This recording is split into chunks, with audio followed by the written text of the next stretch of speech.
Bienvenue dans cette nouvelle édition du 12-15. Au sommaire, un nouveau Premier ministre au Mali, Abdoulaye Idrissa Maïga, qui occupait jusqu'alors le poste de ministre de la Défense, remplace Modibo Keïta à la tête du gouvernement. Visite du président équato-guinéen Teodoro Obiang Bassogo au Mozambique. Plusieurs accords de partenariat ont été signés, notamment dans le secteur des hydrocarbures. Et le quotidien des survivants d'Ebola, un an après l'épidémie au Libéria, des survivants souvent stigmatisés et mis à l'écart, auxquels s'ajoute le traumatisme de la maladie. Mais tout d'abord, en Somalie, un attentat suicide a eu lieu ce lundi 10 avril dans un des plus grands camps militaires de la capitale, Mogadiscio. Le bilan fait état de 3 morts parmi les soldats et de plusieurs blessés. L'attaque a été revendiquée par le groupe terroriste Al-Shabaab.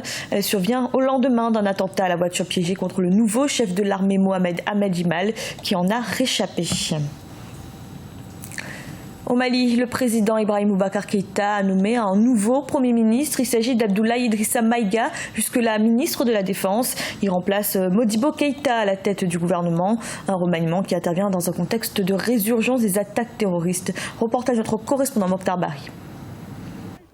À 59 ans, Abdoulaye Idrissa Maïga est porté à la tête du gouvernement malien par le chef de l'État Ibrahim Boubacar Keïta. Ingénieur d'élevage, c'est un homme du sérail, vice-président du Rassemblement pour le Mali et fidèle du président qui se voit confier les rênes de la primature. Ministre de l'Environnement, puis de l'administration territoriale, il était avant sa nomination le ministre de la Défense. Il faut noter que le parti présidentiel n'a cessé de revendiquer ces postes qui lui avaient échappé à 3 reprises.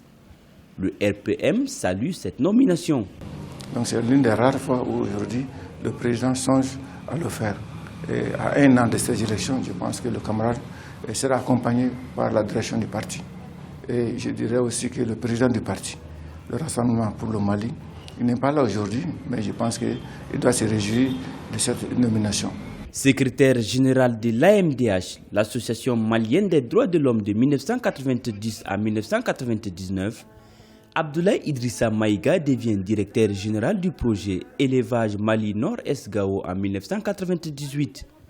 1 an après, il occupe le poste de coordinateur des projets d'élevage de la région de Mopti, puis chef de département études et suivi des milieux à l'agence du bassin du fleuve Niger de 2003 à 2008.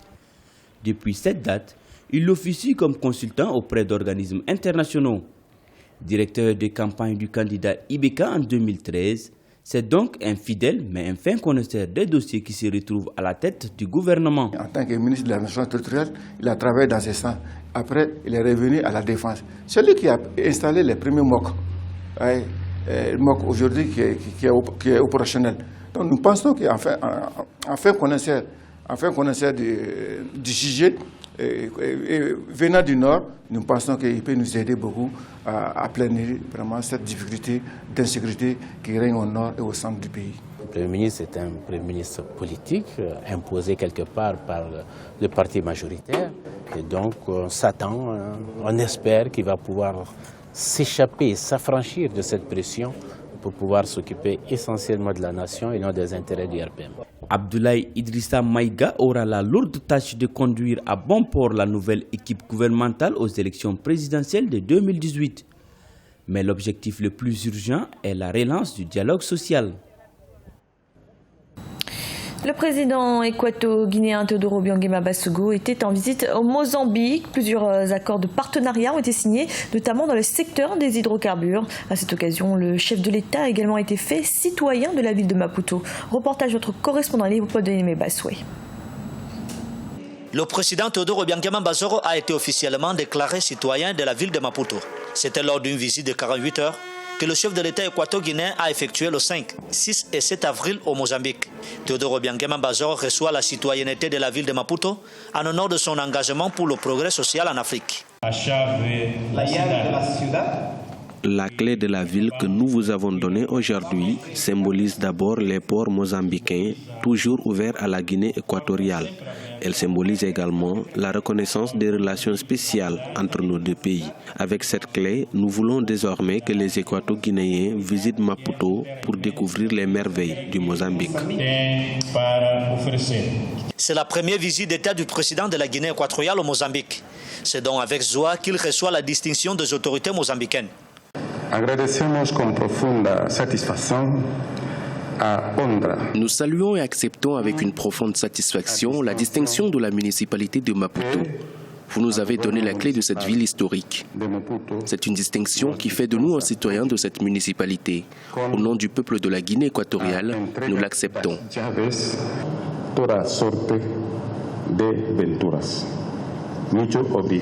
Avec environ 300 km², la capitale mozambicaine est peuplée d'environ 1 200 000 habitants. Pour son développement, Maputo veut aujourd'hui renforcer son partenariat avec Malabo. La visite du président Obiang est le premier pas de ces partenariats qui s'intéressera aux plusieurs secteurs, notamment les hydrocarbures. Le passeport commun des pays de la communauté est-africaine sera mis en service le 31 janvier 2018. Le nouveau document de voyage des États membres de ce regroupement sous-régional aura une validité de 10 ans et sera imprimé en 3 couleurs, rouge, vert et bleu ciel. Le passeport rouge sera utilisé par les diplomates, le vert sera destiné aux officiels et le bleu ciel pour les simples citoyens. Au Libéria, cela fait 1 an que l'épidémie d'Ebola a pris fin. Le pays compte 1500 survivants, des survivants qui vivent souvent un quotidien difficile, stigmatisés par le reste de la population. Des organisations humanitaires les aident à faire face à cette mise à l'écart, mais également au traumatisme de la maladie. Corinne Candem.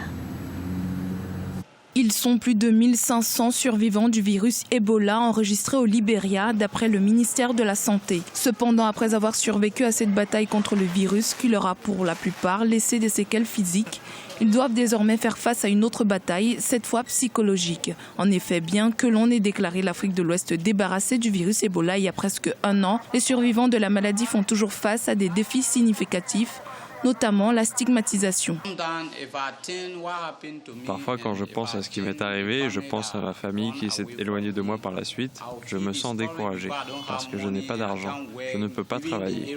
Même le logement que je louais avant, j'ai dû le laisser à cause du stigma. Les gens parlaient de moi, ils se moquaient des gens atteints d'Ebola. Ceci m'a poussé à quitter ma communauté.